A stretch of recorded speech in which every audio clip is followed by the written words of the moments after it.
Ladies and gentlemen, today I have the pleasure again to welcome uh, a lawyer from Russia, Mr. Raslan Makhmudov. Mr. Raslan, thank you very much again for joining me on the Human Rights Tree. Thank you for inviting. Yeah. Thank you. I would like to take this opportunity to talk about your journey to exile. But before going into the topic, would you mind just tell us a little bit about the history of Russian geography? We know it's a huge country, and in some time, take us back to the political history of Russia. So yeah, thank you for that question. It's like very broad question, but I would try to answer it as as detailed as possible.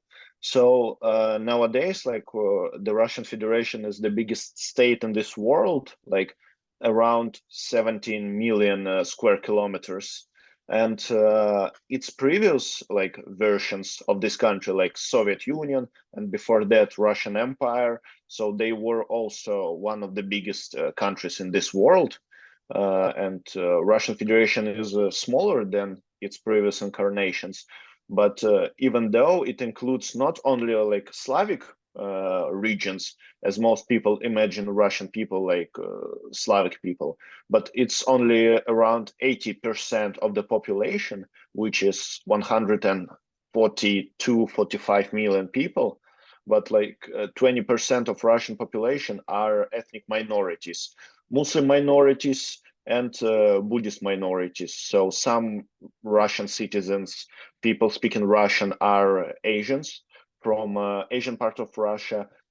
There is also a region called Kalmykia in European part of Russia, full of Asian Russians, Buddhist people, and to the best of my knowledge, that's the only region in Europe that is like fully Buddhist. Also, North Caucasus part of Russia, between Black and Caspian Seas, it's uh, full of small Muslim minorities, like such as Republic of Dagestan. Probably your viewers who speak English and mostly like Americans, they know people like Habib Nurmagomedov, a UFC fighter from Dagestan, or the hero, the character from Instagram memes like Hasbullah. He's also from Dagestan. So they're also representatives of those Muslim minorities, just for example. So, and historically, a lot of people say that a lot of colonial empires like British Empire, France, subsequently United States, when they were growing, they committed a lot of genocidal crimes towards other ethnicities like Native Americans, people in Africa, people in Latin America. So, and in Russia, it was very similar to that, because if you are a pupil, a student in the Russian school, you mostly learn history from uh, Moscow centered history, because the when Rush original Rus, like the original state that started more than 1,000 years ago, it started with Kiev, the modern capital of Ukraine, and several Russian cities in European part of Russia. And later, after several local conflicts, local wars, Moscow became the center of the state, and then it started growing to the south, where they had Tur Turkish people, Ottoman Empire subsequently. In the north, when Sweden was also an empire and also participated in wars. Rечь Посполитая, which was the previous version of Poland in the west. So Russia grew up mostly in the east, to the eastern part of the continent, because those lands, especially in Asian part of Russia, in Siberia and other parts of Asia, because not the whole Asian part of Russia is called Siberia, a vast part of that, but not the whole Asian part is Siberia. Those lands were full of local tribes, like their level of development was, you can compare them probably to Native Americans and native inhabitants of modern Canada.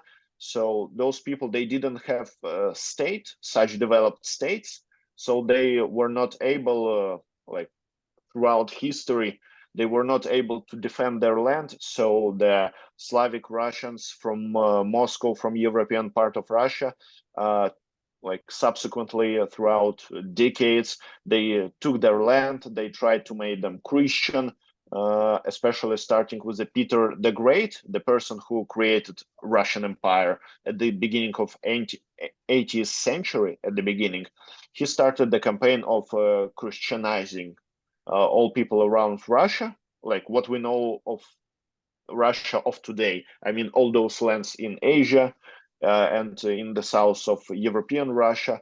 So subsequently, a lot of those lands, those regions were Russified. So nowadays, all those people, they speak Russian. They have their own native languages, but some of them are they are not extinct, but they are on this route. So some of the languages, like new generations, they don't speak their local ethnic languages. So Russia is full of ethnic minorities, but through decades they were Russified and they keep being Russified. So this is long story short. Today, Russia as a country, can you describe to us what are the borders of Russia? Uh, most of the Russians who disagree with the current policies of the current Russian government of Vladimir Putin, like me, like a lot of my friends, we recognize the borders dated 1991, when the Soviet Union dissolved and 15 independent states were created, like Ukraine, Moldova, Belarus, Russia, and other Central Asian states, Baltic states. So a lot of people with anti-war views, as we can say today, they recognize their borders dated 1991. Of course, modern Russian state, Vladimir Putin state, they also include the five occupied Ukrainian regions into Russia, like Crimea that was occupied in 2014, and some regions of in eastern Ukraine that were almost fully occupied starting 2022. So nowadays, like United States consists of 50 states plus District of Columbia. The Russian Federation, it consists internationally recognized Russian Federation. It consists of 83 regions, and some of them are just regions that were created like artificially, but some of them are ethnic republics.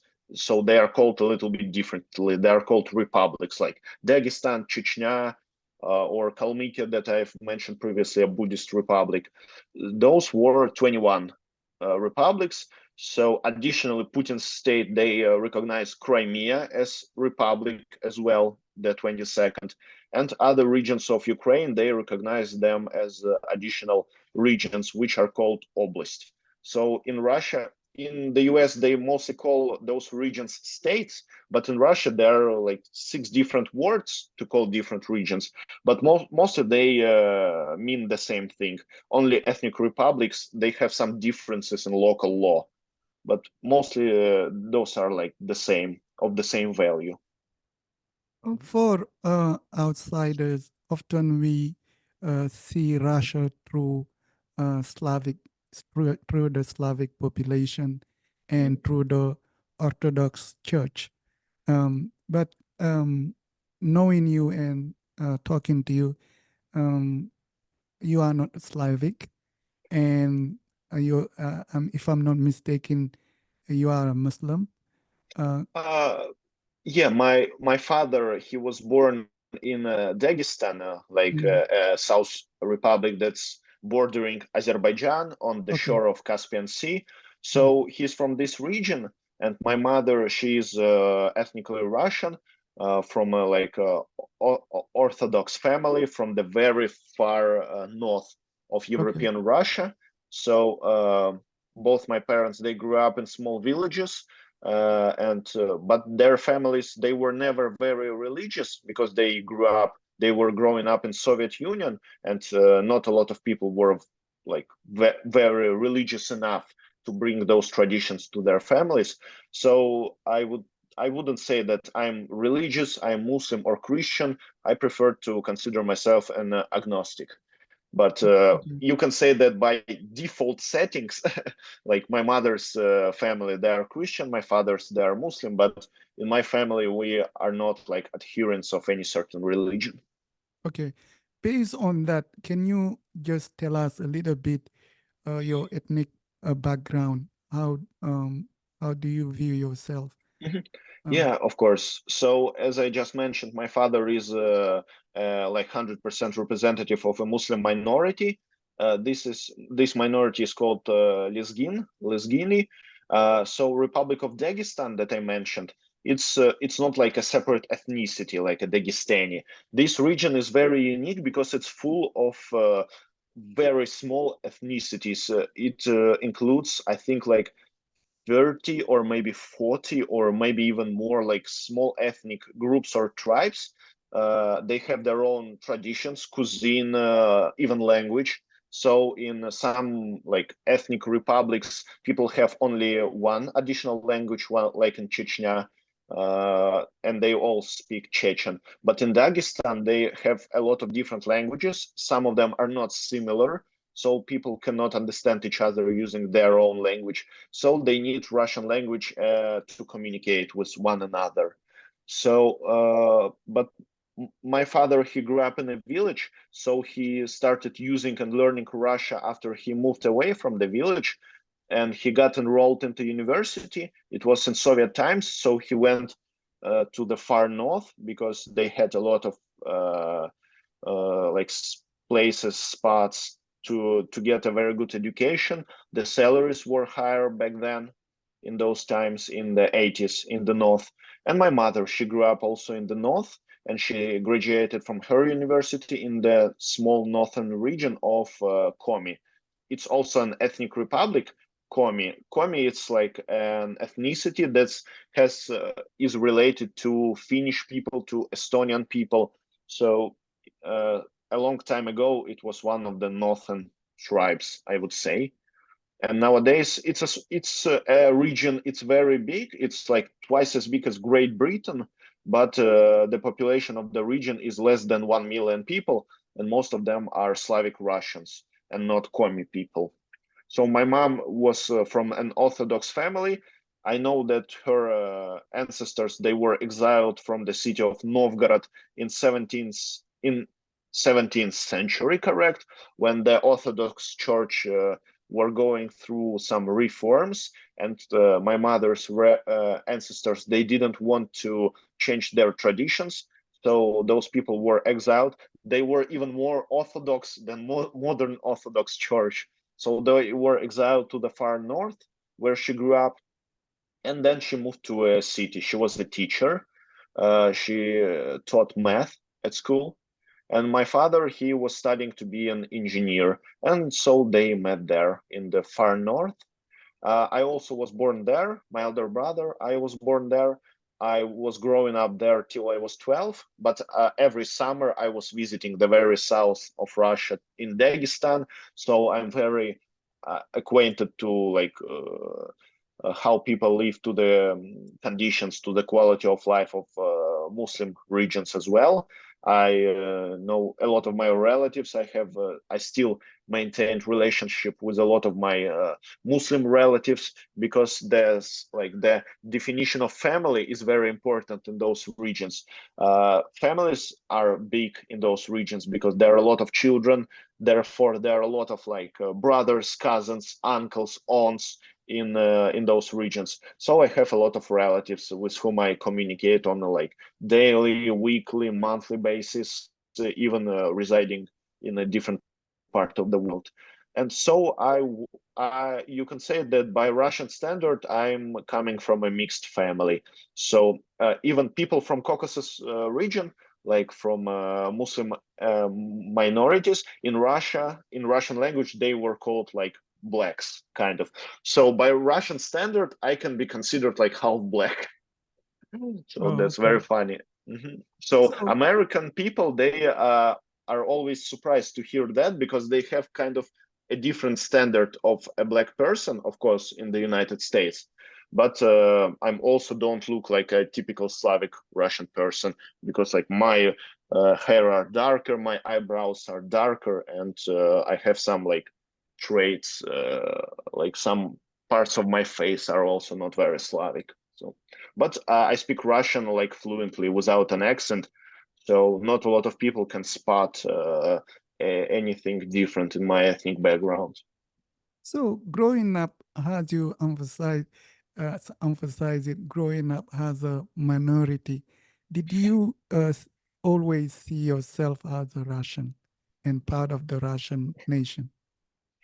Frankly speaking, in Russia, there is like kind of two concepts because in English language, it's Russia, it's Russian, but in Russia, we had two words like Ruski, which means like ethnically Russian, like Slavic Russian, because like you have, for example, Ukrainians ethnicity, you have Belarusians ethnicity, and you have like Russians, Ruski, like also ethnicity.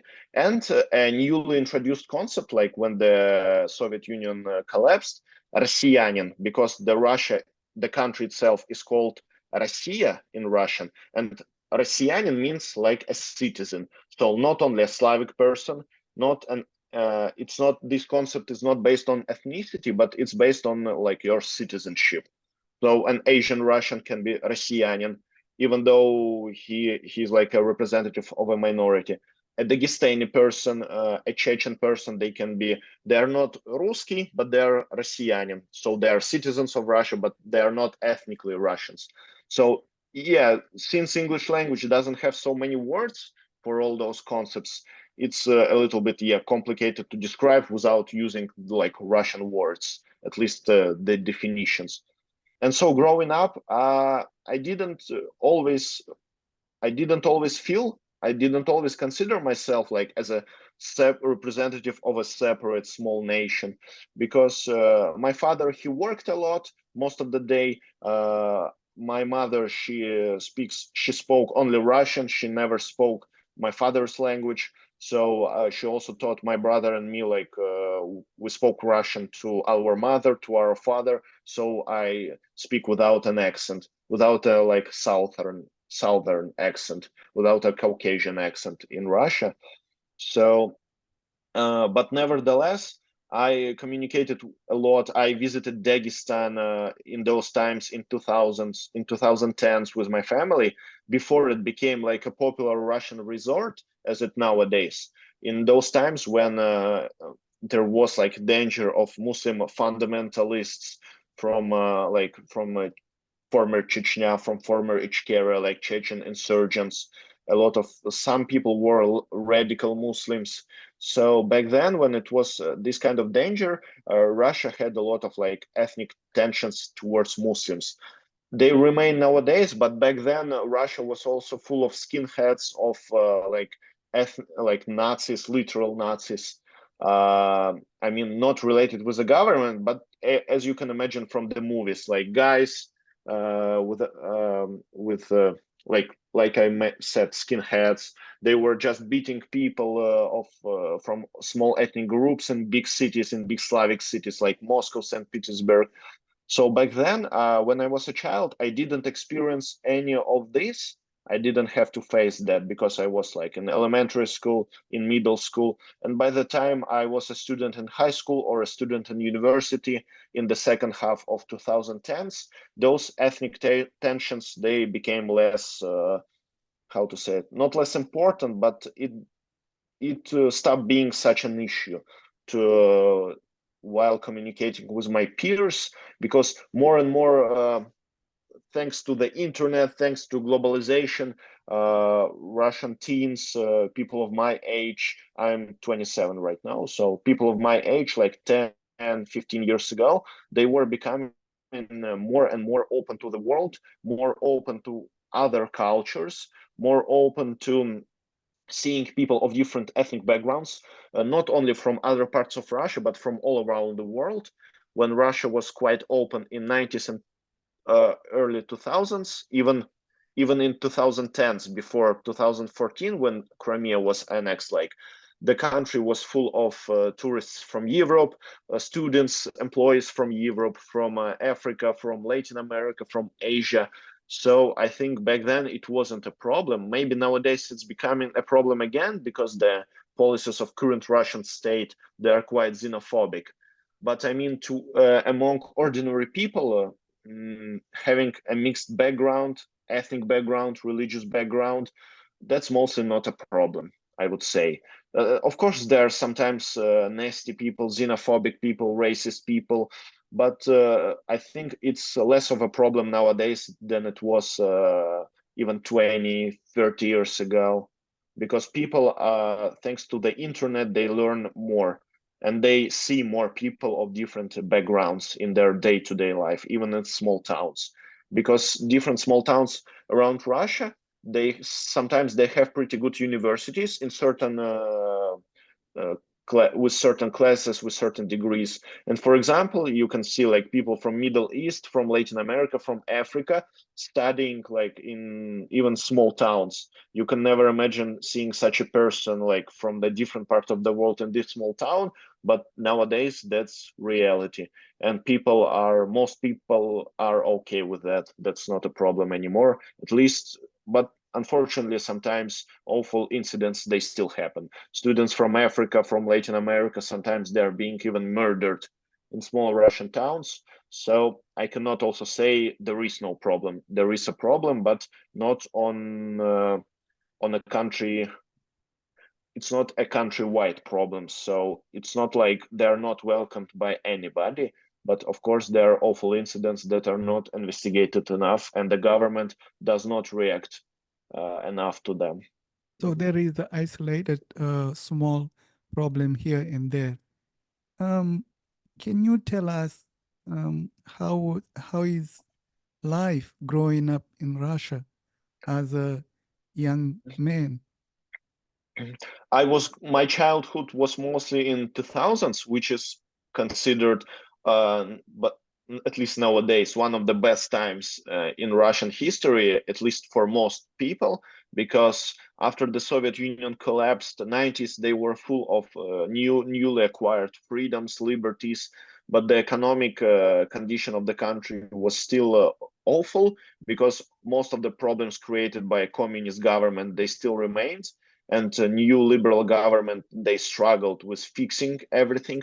So by the middle of 2000s, when oil prices like skyrocketed, the Russian Federation received tons of oil money. So ordinary people, they started living better lives because their salaries were raised, so they were able to afford traveling around the world. The country was pretty open.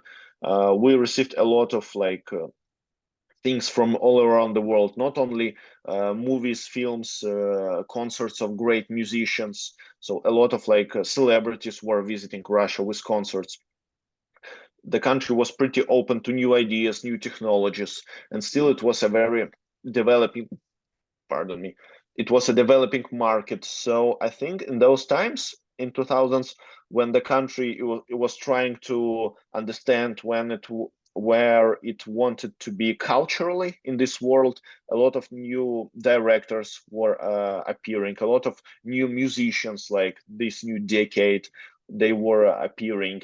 And 2000s, then nowadays, a lot of people feel nostalgia for like early or the middle of 2000s in Russia, because in those days the government was not very strict towards most of the people. Of course, repressions towards liberal politicians, towards opposition, they already existed.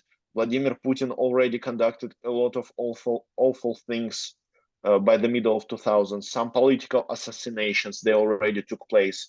But most people, like ordinary people, common people in different towns, not only in Moscow, St. Petersburg, the quality of their life True. increased. It got better. So And I was growing up in a pretty wealthy family because my father, he was a businessman. He was not like a hired employee. He always done his own like business. He was very good at that. So this we always joked about that this dissolution of Soviet Union and him being like around 26 years old at that time was one of the best coincidences, because he was a very he had like a mindset of a business person. He grew up in a like in the south in a small village, so he had a pretty rough childhood, and he was a go-getter. My father, he is a person back then in those in the best years to conduct your own business. He did it, and my family, we lived like in a pretty good conditions. So in my childhood, I think I had everything I could have dreamed of. We traveled a lot. I had a lot of like new DVDs, VHS cassettes, everything I wanted. I had a cell phone during my elementary school. So some of my friends, they also had that, but I wouldn't say that everybody, all the other children I knew in Russia, my peers, they were able to travel as much as I did. So I don't think that my childhood was like very representative in comparison with a lot of other Russian children. But still, we had, I think, me and my friends, my modern friends, nowadays friends, we all remember those times as very like kind of simple times. We didn't have so many global problems, and we were anticipating like a better future. And even my parents, they agree with me in that, because in 90s, in 2000s, they thought it would be getting better and better, that they had like expectations of country being even becoming even more developed, even more open towards the West, the Europe, and they really hope that at some point of time we would have a visa-free zone with European Union, with the United States. We just had to wait a little bit. But then a very important point of time when Vladimir Putin decided to remain in power, and he returned in 2012. He suppressed, started repressing a huge oppositional movement, and then to skyrocket his ratings, he decided to annex Crimea during the crisis, in the political crisis in Ukraine. So that was like a turning point. So it was kind of no way back to those prospects of development, of openness to the world. So maybe after 2014, most of people of my age, and I was 17 back then, and my parents, with a lot of people started thinking that the country turned to the wrong side. But before that, we had, I think, pretty good prospects, and most of the people I know, they were able to earn enough money, or they were planning to. They were working on their careers. They were trying to develop their local communities. So before 2014, we all had like great expectations, I would say. I see. But at certain point, your family decided to move to Moscow.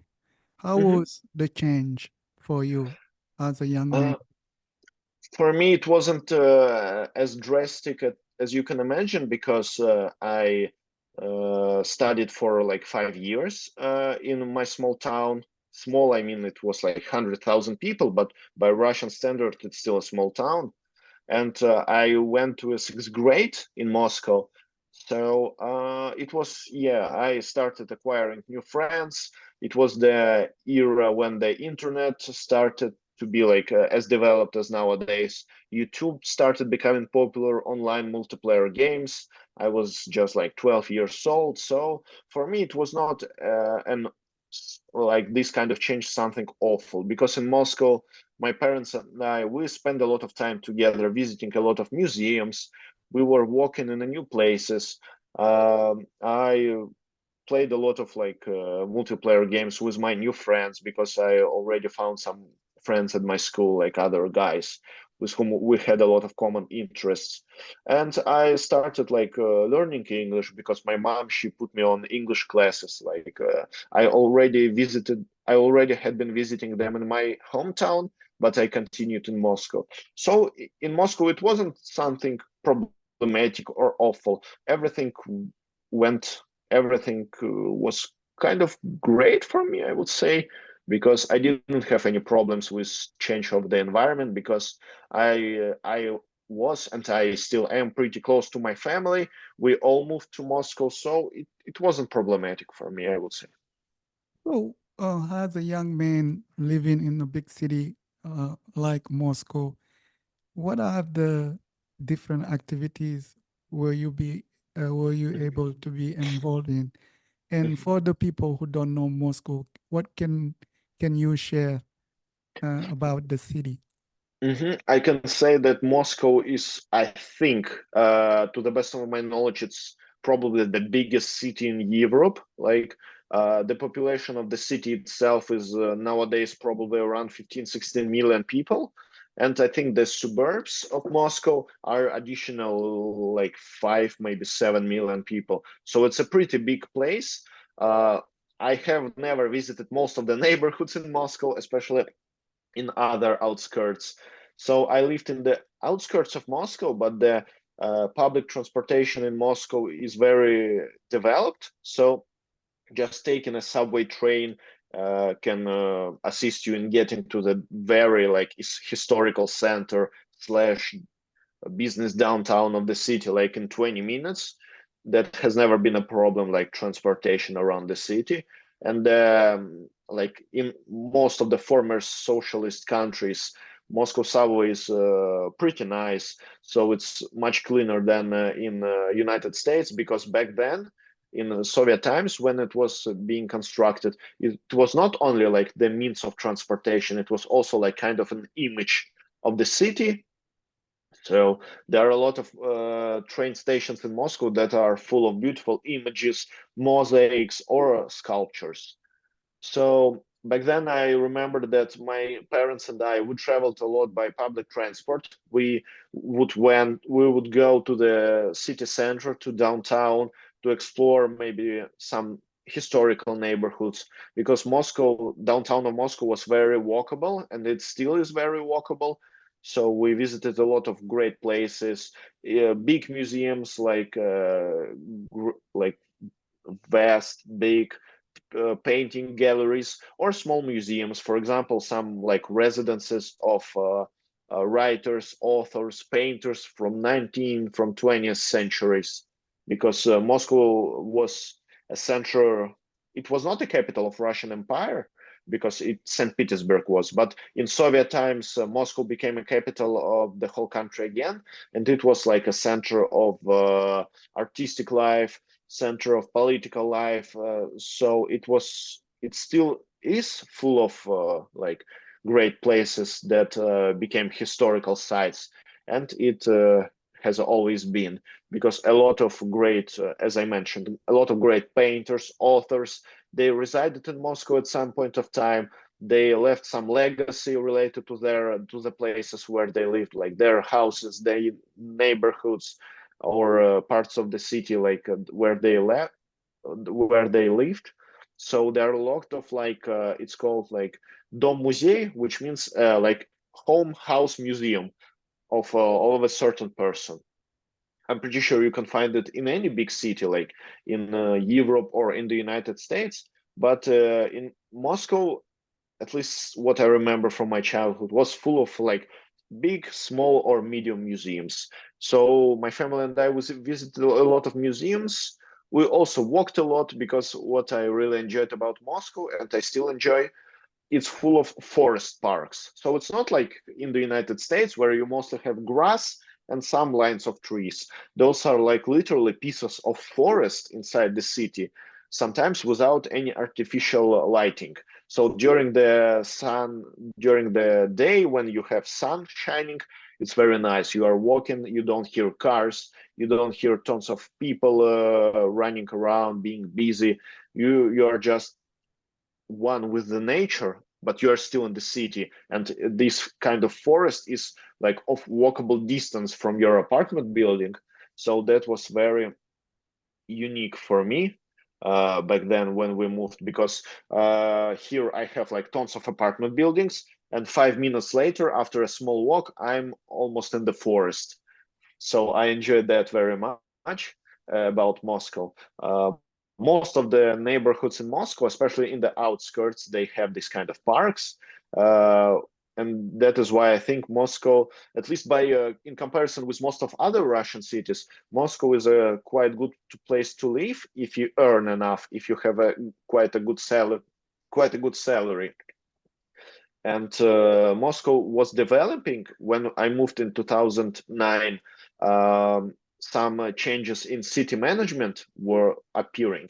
So throughout 2010s, Moscow it's changed its design code, so less like colorful advertisement, like disproportionately colorful advertisement was like could have been found in the city. They introduced paid parking lots in 2015, so the downtown of the city became more organized because before that it was like overcrowded with cars because the parking was completely free in the city center before 2015. So through throughout 2010s, Moscow was becoming and more like European city, like in uh, aesthetic kind of way. I mean, it was becoming more and more developed because more and more nice cafes, restaurants were appearing.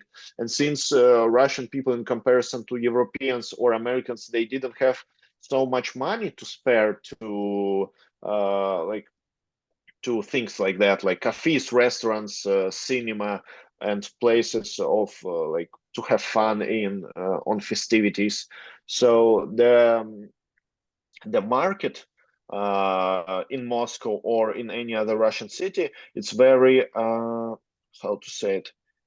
Uh, Sorry, sometimes I forget English words that I want to It's use. okay. Uh, yeah, if you give me a second, I Mhm. want to just Google a very uh, word that can describe it best. Mhm. So it was a competitive market. Yeah, I forgot the Okay, word competitor. competitive market. Yeah, so since the Mhm. market in all those spheres, all those fields uh, was very competitive, so the quality of a lot of services was, I would say, like very great in Russia. It like a lot of apps, a lot of applications for cell phones, they were developed in 2010s, like for banks, for deliveries, even overnight food deliveries, a lot of apps for different services, like online services, online stores with a great, very user-friendly interface. They were like appearing there, here. So I would say growing up in Russia, like having childhood in 2000s and growing up like having teenage years, university years, student years in Moscow of 2010 was like pretty great time. Of course, like after 2015, when me and some of my peers, after graduating from school, we were becoming more and more politically active. We were reading more and more political news. It's a completely different, separate story. But generally speaking, like the culture, a lot of new Russian music, like the new wave of Russian rap started in 2015. So being a student in those times was pretty great, I would say. And I visited tons of concerts of musicians. I went to a lot of great exhibitions with all my family and then subsequently my friends. A lot of great like film movie events took place because in some cinemas in Moscow downtown they had a lot of events to show some art house movies or movies that were not like for common audience, and I really like these kind of events. So I would say if you have enough money, Moscow is a city where you can always go somewhere. You will always have a place like to go, notwithstanding the time of the day. There are a lot of places that work like 24 hours a day, so even in the middle of the night you can find a place to have fun in without any problems. Again, if you have enough money. So basically, hearing what you are saying, I have the impression there was hope everywhere. People was having hope after the fall of the Soviet Union, Mhm. considering the fact Russia mm, is a big country and have a lot of resources, there was hope things will get better, and things were getting better. But um, to my the question I have is, why is so difficult in Russia to adapt a democratic process? Is it part of the culture of having a strong leader, or is the country is quite hijacked by a group of people who are basically denying millions of people the opportunity of choice? I would rather agree with the last option you mentioned, because I think that's a pretty good explanation of what is going on. Because as of today, Vladimir Putin is in charge of the country for almost 24 years, and most of the biggest state-owned companies in all of those different fields are owned or managed by his friends or his close ones. So I think a lot of people who would dig enough and learn enough about like what people they own, the biggest resources, biggest like sources of resources in Russia, they would understand that this is like literally a gang, a mafia that took over the whole country.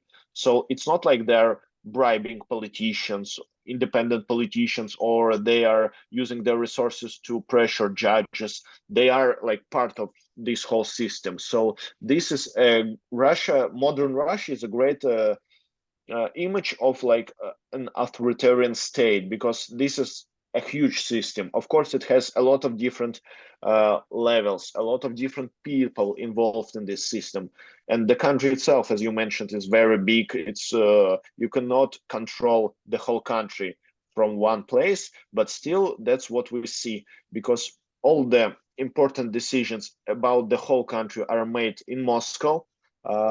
Sometimes people in Kremlin in Moscow, they completely ignore all the different aspects of people living in certain like places of like local towns, of local culture. They completely ignore that, and they're using their resources from Moscow to repress people, even like on the shore of a Pacific Ocean, for example, in the city of Khabarovsk, which is like 7,000 kilometers from Moscow, almost 7,000 kilometers from Moscow.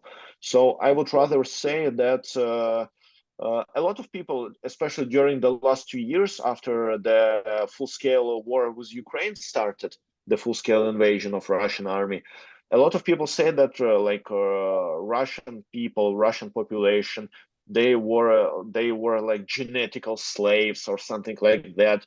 But that's a very like inaccurate definition, because if we look at the most histories from different authoritarian regimes of even like from 20th century, they're all different, but most of them stopped being authoritarian after the dictators passed away or after a military coup happened.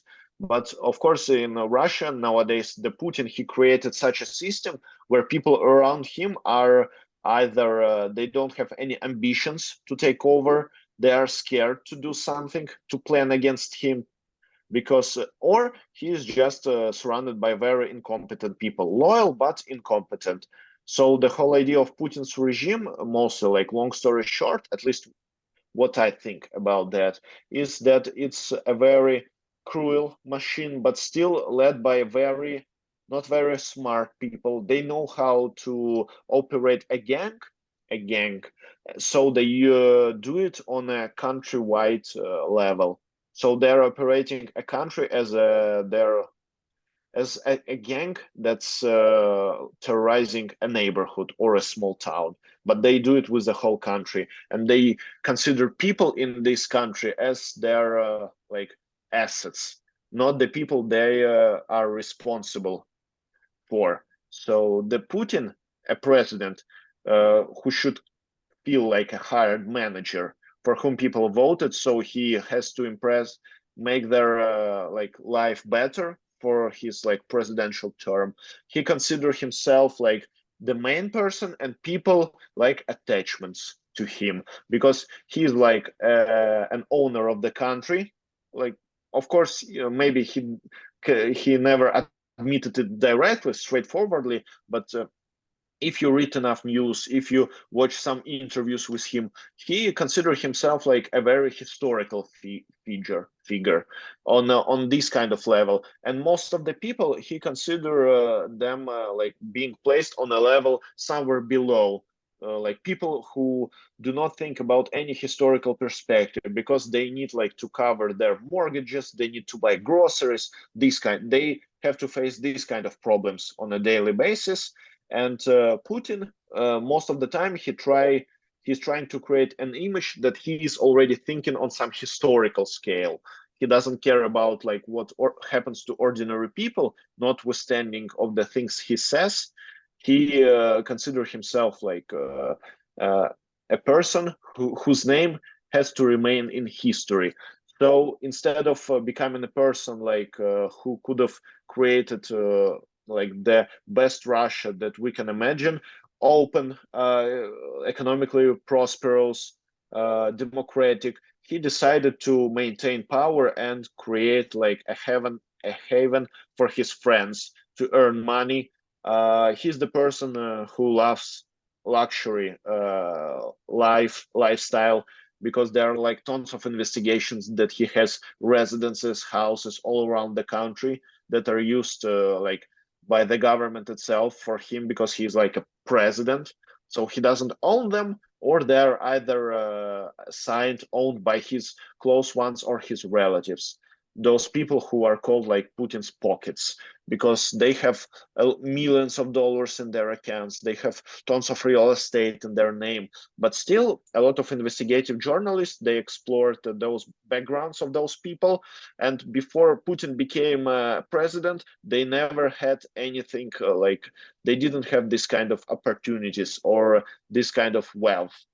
So I think the option that you mentioned, that there is a gang who took over the country, and they are trying to use this primitive but at the same time very working, unfortunately very well, propaganda on a country scale, like by how Joseph Goebbels taught them. He left a lot of lessons, and they are using those lessons to make most of the Russian population like who are at the same time very poor. So they're using TV propaganda. They're using even internet nowadays. They are very good with internet propaganda, not only in Russia, inside of Russia, but outside with a lot of Western media. They're very good in trying to impress other people, to represent them as they're just fighting for something that's historically theirs, or they're like people protecting their interests because they don't want NATO at their borders or something like that. But I think the people who are educated enough, or people who can use Google, or people who can read news and not just believe what any person is saying, like not just quoting Putin or reading the stuff he's saying, but actually doing at least the basic fact check, they would see that what Putin and his cronies are saying and stuff they are doing are two completely different things. So I completely agree with you saying that it's not that the Russian population has something wrong. Maybe, but not to this scale as a lot of people are saying. It's not like some slave genetics. It's just authoritarian state that repress so many people that lots of other people are scared, or they prefer to escape from this awful reality inside of themselves and got like uh, away from politics. There, a lot of people are just trying to live their lives like separately from all of that, because it's like too depressive or too dangerous for them. So basically, if I understand what you're saying, the people who are running the country are more worried about defending the interests of Putin than to defending the interest of the nation. Correct, correct. But you grew up in Russia and Hmm. with your family. You lived in different part. You lived in Moscow. In Moscow, you went to school, and at certain point in your life, you decided that it's time for you to leave. Was Mhm. it difficult decision to take? Uh, Not very much, because firstly, I always dreamed of studying internationally. So I started the process of like getting acquainted with other parts of the world as international student. I don't know whether it's a secret, but we were classmates. You remember, yeah, we studied Mm. together Yeah. for our master's degrees. So it was like my first experience of living abroad for a long time, because before that I only vacated abroad. I was having vacations with my family, with my classmates, with friends, like, and we had trips of like week, 2, 3 weeks abroad. But being an international student, and I wanted to do it in the United States because as I mentioned, in 2000s and 2010s, I grew up in Russia, which was pretty open, and I consumed a lot of American culture, like movies, cartoons, series, music. So I think, and I also, growing up, I had a satellite TV back home. So I had a lot of American TV channels, especially with cartoons growing up. So I thought I liked the American culture, the American history. I was very interested. So I really wanted to see this society from inside, and I really wanted to be in an English-speaking environment. So I decided that go and study in the United States would be a great idea. So, and it was in 2019, 2020. Unfortunately, coronavirus happened. So, as a student in the United States, I was able to stay and work for a little bit, but only in my field, like legal field. But unfortunately, the employment market was not in the best shape during coronavirus, and I had to leave and go back to Russia because I didn't want to become an illegal in the United States. So for some time, I worked in Russia. I got some experience in corporate law because my American degree helped me a lot. And in 2022, I left Russia again because the war started. Then the mobilization into Russian army started in September of 2022, and the invasion started in February of 2022. Not only It was not only my experience. A lot of people I know, they also left in 2022, in 2023, now in 2024. A lot of people I know from Russia, they are planning to leave because not all people can do it as easily as I've done it. They need more money, they need plans, they need like the strategy, like what is the best place to move to, what is the best place where they can still work remotely and have a stable income, the best place to get like a legal status. So nowadays, a lot of my friends are all around the world, like, and so for me, when I was leaving Russia in 2022, it was not such a complicated decision because I already had experience of living abroad. I knew what I could have faced in the United States as well, and like my knowledge of English was, I think, good enough, so I would be able to communicate with people abroad. And I had enough money, enough savings to go to leave Russia and have some time before I find an employment. So I was not too scared of going abroad. And my family, they also supported me. They thought I should leave because there was like a risk of me with my like health condition, with my conscription age, of being like a subject to mobilization in Russian army. I don't know whether it could have happened, but there was always a probability. So my family supported my departure from Russia, and since 2022, I never visited Russia again. So I've been away from home for I think 17 months. 17 months already, and I feel pretty good because with this wave of immigrants, of immigration from Russia nowadays, most of the biggest like cities around the world, of the most developed and not so developed countries, are full of Russian immigrants. So it's very easy to find new like acquaintances, new friends, and new communities, new growing communities, and people are willing to help each other. So I would say that immigration nowadays, maybe it's not as complicated as it would be like 10, 20 years ago, because thanks to new immigrants and thanks to the internet with a lot of guides, a lot of sources of information on how to do stuff, the process of immigration is I would say it's becoming more and more simple. uh, I mean, in regards to being informed of what you can expect from the place you are going to. So, leaving Russia in 2022, I think it was the right decision for me. And maybe in the future that there would be a point of time when I would like to visit Russia again, but not while Vladimir Putin's government is in charge. So, I, I see. right now, yeah.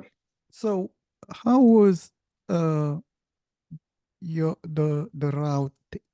Which route did you take to be able to get out in Russia safely and be uh, in another country? Was it in the official route, or you have to take a indirect route to be able to get out Mhm. and go where you want to go? Mhm. So for me, it was official route because I just bought a plane ticket. After any like crucial event in Russia, plane tickets, the prices they usually skyrocket because a lot of people are buying them at the same time to leave Russia. And starting the full-scale invasion in February 2022, all the direct flights to Europe and United States, they ceased to exist. So most of the direct plane routes were to Central Asia or to Caucasus countries like Armenia, Azerbaijan, or to Turkey. So I just bought a plane ticket, and the airport was full of people like me at the end of September of 2022 who were escaping mobilization into Russian army. And I flew to the Republic of Azerbaijan, which is a small independent country, former part of Soviet Union on the Caspian Sea shore. It's bordering Russia, Armenia, and Iran in the south. So because I had relatives there as well, so I thought it would be easier for me like to stay them there for some time, maybe a couple of weeks to like think what to do next. And after some time, I like after staying like for 2 weeks in Azerbaijan, I flew through Turkey, through Istanbul. I think Istanbul nowadays is the biggest transportation hub in all Eurasia. So through Istanbul, I flew to the United States directly, like from Baku, this capital of Azerbaijan, to Istanbul and then to Chicago. Because I had a visa to the United States, I was able to come there like legally. A lot of people who were less lucky in comparison to me, they had to travel to Mexico and then come to the United States border, asking for asylum at the border and entering the United States I see. through the border. Yeah, and they have to go through the process of filing for asylum, uh, like, and representing themselves in the immigration courts in removal proceedings. I see. So, how is the Russian community in Chicago? I would say that it consists, I think, of several parts because I think there are like old immigrants from 90s. There are immigrants from 2000, 2010s, and a new wave of immigrants like who arrived a month ago, like 6 months ago, a year or two ago. So I would say it's pretty diverse. It's not only Slavic Russians, it's people from all around the Russia, especially like big families. Sometimes like parents and two, three, four, even five children. I saw that. Sometimes families are bringing their grandparents with them because they have nobody else to leave their grandparents back in Russia with. So sometimes it's like families of 8 or 9 people coming here like completely. Sometimes they are like selling everything they had in Russia or taking a lot of loans in banks and then coming here, not planning to pay those loans to like Russian state-owned banks. And I think the community, it's not only Russian, I would rather call it Russian speaking, because it's also full of, in Chicago, of Kyrgyz people from Kyrgyzstan, the Central Asian nation, because I think Chicago has the biggest community of Kyrgyzstani people in all around the United States, like around 25, 30,000 people. Also, like people from Ukraine, since the full-scale invasion started, and thanks to the U4U, United for Ukraine program, a lot of Ukrainian refugees were able to come to the United States legally, get employment authorizations, and start working here and pay taxes here. So also a lot of Ukrainian immigrants arrived to Chicago. Also a lot of Belarusian people and people from, as I mentioned, from Central Asia. So the whole Russian-speaking community is getting bigger and bigger, I would say, every day, because I think every day somebody is crossing the border and entering the United States. And most of the people, they go to the biggest cities and biggest democratic cities, not the Republican ones, because a lot of them are filing for asylums, and they prefer to do that in democratic states where immigrants are welcomed, like in Chicago, in LA, San Francisco, New York, even Boston, because the immigration judges, the communities in those cities are more welcoming to immigrants. They have more services, more places they can visit, or where they can find people from their own countries, because Chicago is full of ethnic cuisine restaurants, a lot of grocery stores with Eastern European products, a lot of like events, a lot of concerts, a lot of lectures, a lot of even events organized by local community, like educational events and oppositional events, because in Chicago, local community, they organize a lot of demonstrations and rallies to show that there is a community of people who are against the policies of Vladimir Putin and his government. And a lot of those people came here. They are here because of him and his government. A lot of those people, at least to the best of my knowledge, with whom I talked about that, they were not planning to move from Russia, at least before 2022. In 2022, some of them in 2023, they had to leave the country because there was a huge possibility of being repressed by the state, or they were already being repressed by the state and they could have faced like criminal persecution and imprisonment.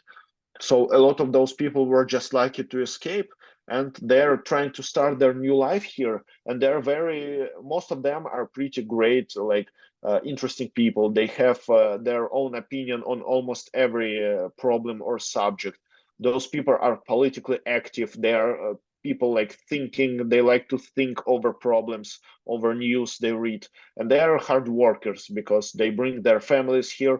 Not all of them speak English, but they want to work honestly, to earn money, to pay taxes. They want to be like law-abiding citizens, because back in Russia they were trying to do that, and the Russian state decided they were not law-abiding because they were like oppositional to the government. But here in the United States, at least maybe not all the people would agree, but here you at least are not being repressed for the voice, for the Your things you say, or your for opinion, political for your opinions. opinion, yeah, for having a demonstration in the city downtown.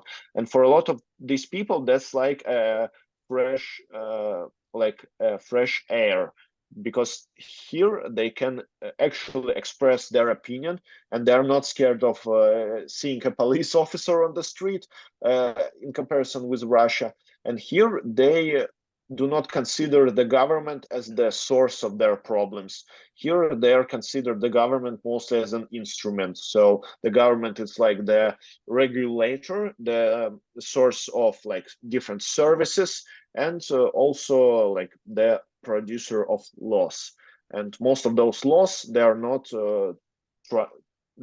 created, they are not adopted to like make your life more awful. Of course, maybe a lot of people who grew up in the United States, they have different opinion, but in comparison with uh, current situation in Russia, most of the Russian immigrants I know, they really enjoy their new life in the United States because they are getting no, they're doing pretty well.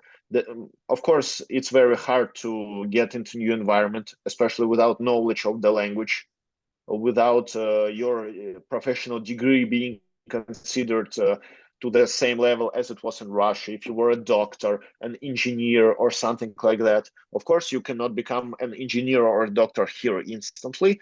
But some people I know, they're already starting their new education, getting a new degree in the university.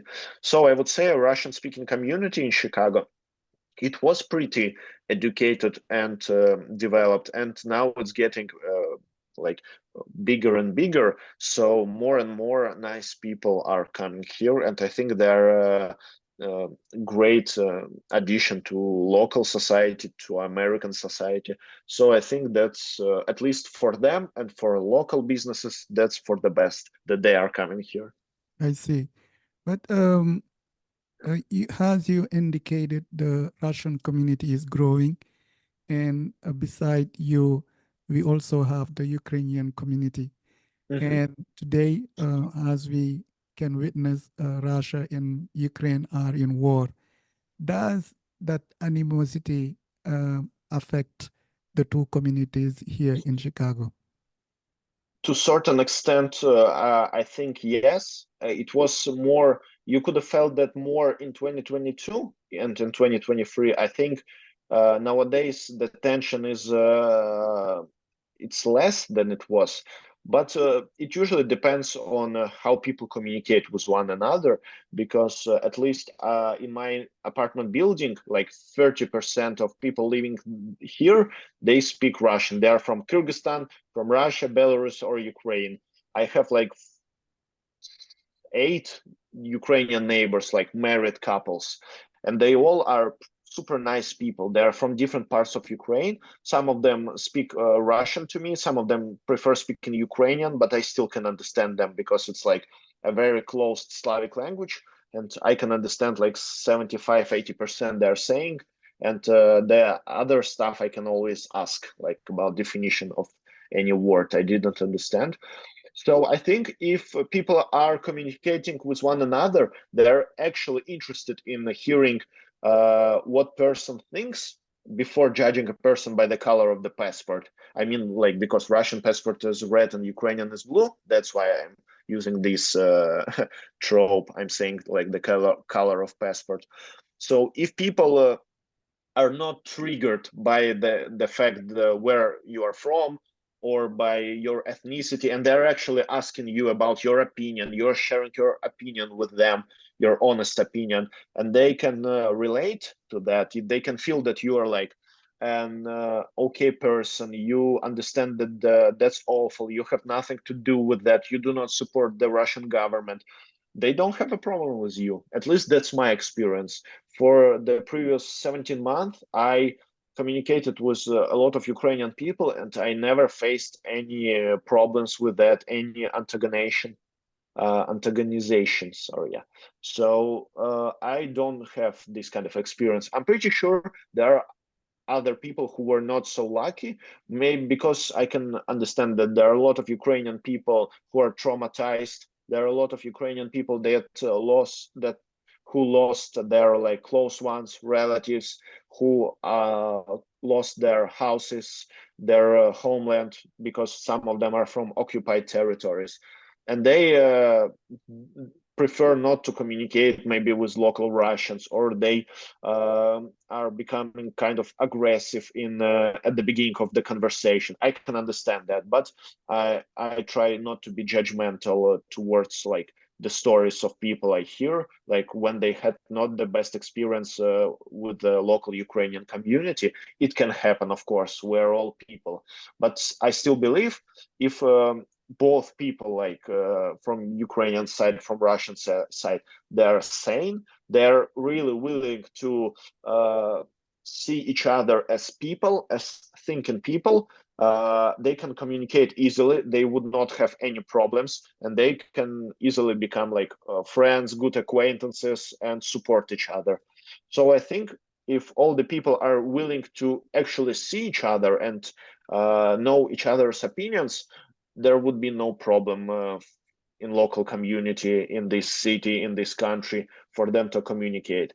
Because I believe, and that relates not only to Russia and Ukraine, but to a lot of other like local conflicts, that people who are seeing each other in the neutral territory, like Armenians and Azerbaijanis in Russia or here, and or people from a lot of other communities around the world who have border disputes, border wars with their neighbors, seeing each other in neutral territory like United States, Russia, or anywhere else, it's not as like sharp, not as emotional as back home, because back home a lot of people are traumatized, they're stressed. You see that from like from your side, and here you are like kind of, as I said, in the neutral territory. So I think in the United States, for Russians and Ukrainians, it's easier to communicate than even in Eastern Europe or in Central Europe. I see. We kind of, as you notice, people celebrated the anniversary of the war.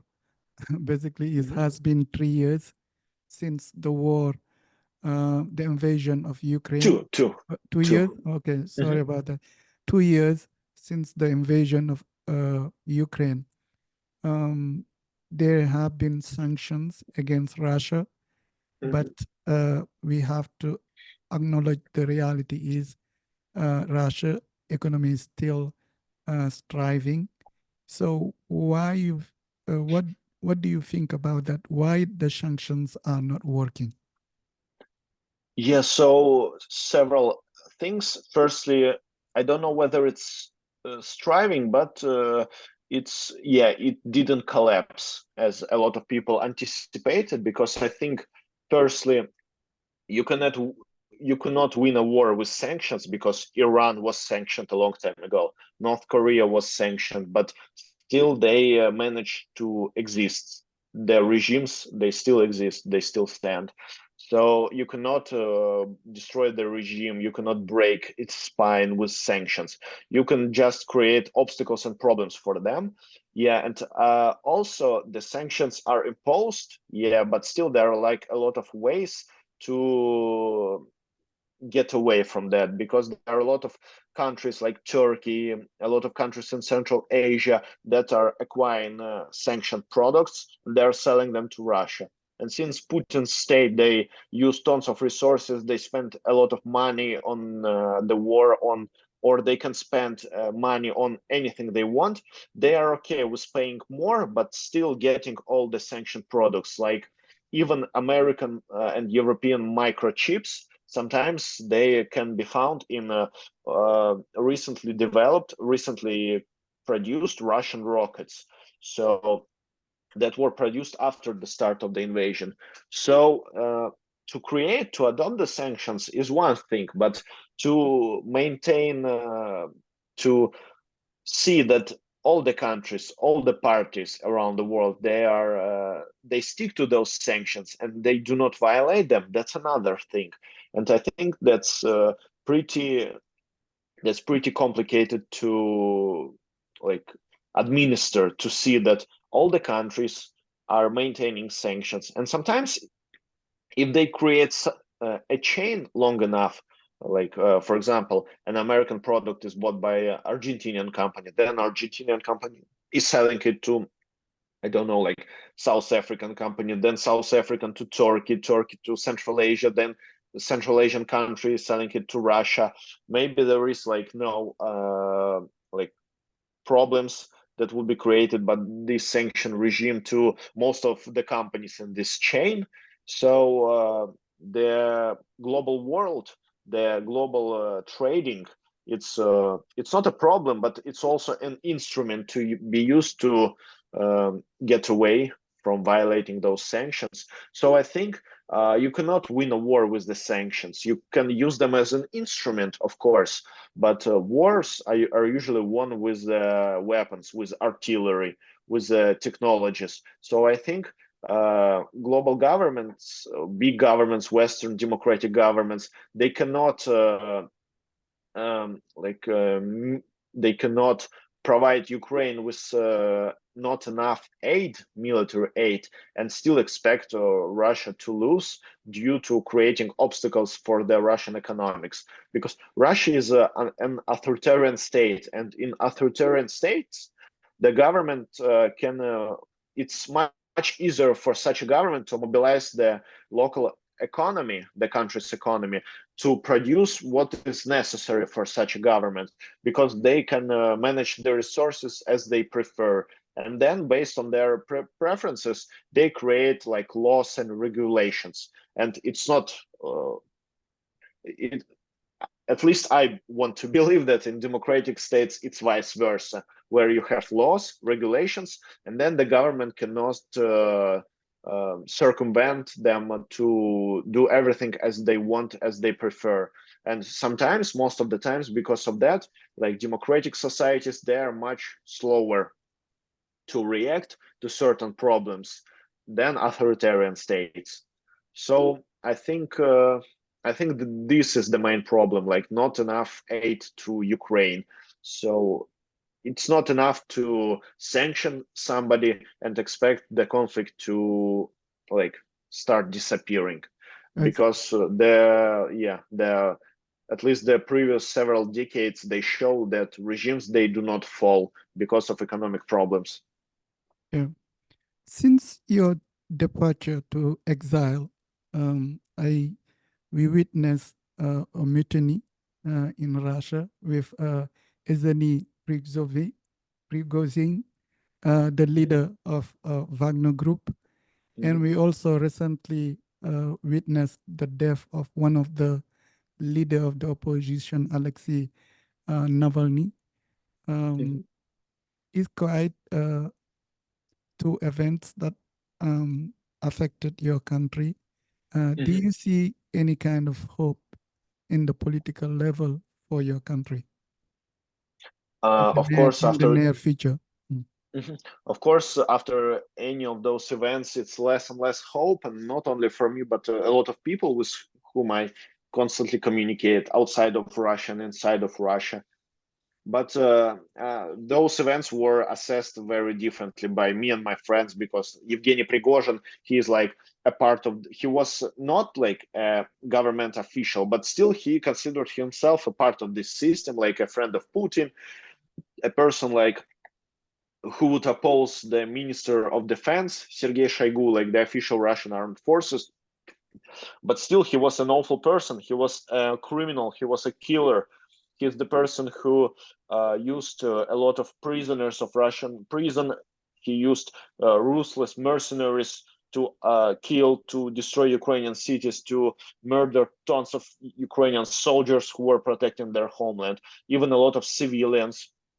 So his march to Moscow, it was a very interesting event, but a lot of people assessed it differently, because a lot of people were scared what those mercenaries, ruthless psychos, they can do when they reach such a big city. A lot of other people, like nobody is, at least no people I know, are sad about Evgeny Prigozhin, because it was not like a hope that he would change something. It was a hope for some people that he would be able to create some tension in this situation, in political situation in Russia. He would create enough space to some oppositional forces to exist in and to do something. But as we all know, this option, like this storyline, this branch of the storyline, it stopped, it ceased, because he trusted, he believed Putin's word that he would not face any consequences because of that, and then he was assassinated. Like, so obviously that everybody would see that that was like Putin who did it, but still he denied it, of course. But Everybody understands that. And on the other hand, Alexei Navalny, like the biggest Russian oppositional figure since 2015, when the previous biggest figure, Boris Nemtsov, was assassinated in front of Kremlin in 2015, also in February.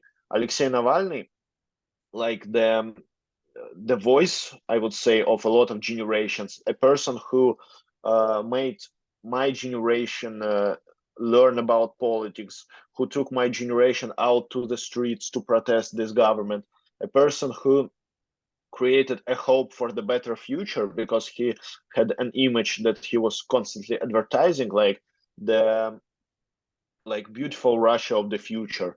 And a lot of people, we were expecting him yeah, of course, he was sentenced to imprisonment, but we expected him to just be in prison while Vladimir Putin is the head of the state. And as soon as Putin loses his power, Navalny would be released, he would get freedom, and he would lead the democratic changes like Nelson Mandela some time ago. So he was, yeah, very much considered like Russian Nelson Mandela in regards to his imprisonment and then becoming the president. But of course, with his death, communities all around the world, inside Russia, outside of Russia, on all the continents, people went to spontaneous demonstrations. They created memorials in his name inside Russia. Like thousands of people attended his funeral. They chanted like not only oppositional slogans but also anti-war slogans, which is like almost impossible to imagine in Russia of 2024 with such a scale of repressions. But still, there are enough like brave people remaining in Russia. Of course, they are scared because the governmental machine, it's ruthless nowadays, and we see tons of precedents of that. But still, Russia is full enough of people supporting the opposition, of people who are critical of the Putin's government, and even more critics we have abroad. So I still have a hope, and a lot of people I know, we still have a hope that yes, maybe without this oppositional figure, uh, it will be like the future will be less bright. But he taught us a lot. He left us a lot of lessons, like that we have to be critical thinkers, that we all have to be brave. So we still want to believe that like what he believed in, it will become future, it will become our present eventually. And I'm pretty sure me and people of my age will be able to witness that, because the Putin's regime is very personalized. Vladimir Putin is already 71-year-old, and nobody knows how much time else he would be able to live. So, and in Russia, in Russian history, a lot of things they happened randomly, because from the stories of my parents who lived in Soviet Union, they told me that even by the end of 80s, during perestroika conducted by Gorbachev, when more and more freedoms were introduced, they had no idea that the country would dissolve, and that happened. And nobody expected, but that happened. So I still want to believe that a lot of things can happen very unexpectedly. The most interesting things, they can happen unexpectedly, and nobody knows when this can happen, when this gonna happen. But I still have a hope that something would happen, because if this regime continues to exist like for 5, 10, 15 years more, I think my my trust in in karma, in hope, in history, it would drastically change it into the negative side, and I would be highly dissatisfied, at Let- least, at Let's minimum. let's hope that democracy will prevail at the end. You Yes, have been yes. living abroad for a while now. Do you sometime miss your country? I miss not the country itself, not the places. I don't have nostalgia for the cities I resided in. I mostly miss the people with whom I had like great memories together.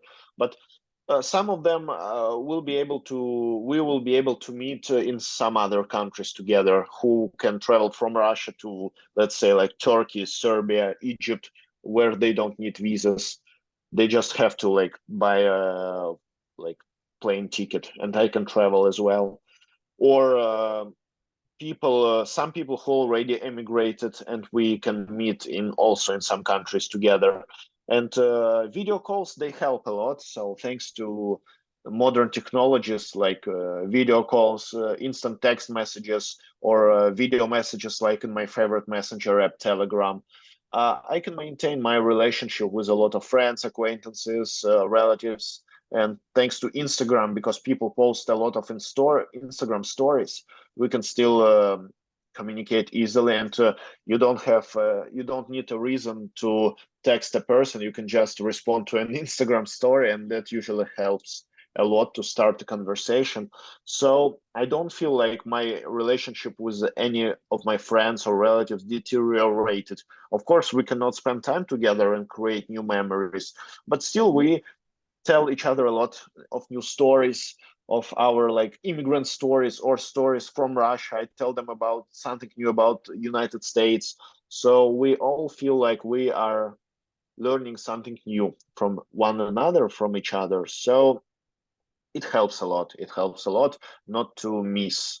Of course, sometimes in the evenings when they are all in Europe, Asia, or Africa, they sleep, and because of the time zones. But for the evenings, I always can do something with my local friends or do something productive. So I try to do as much activities as I would not have any time for missing something or for being sad. I see. What about your family? My family is still back there in Russia, but they can visit me. I already in 2023 we had a wonderful vacation together. So, and we have constant video calls on a daily basis. So I don't have a problem with like that. I keep a very close relationship with my family, with my parents, with my elder brother.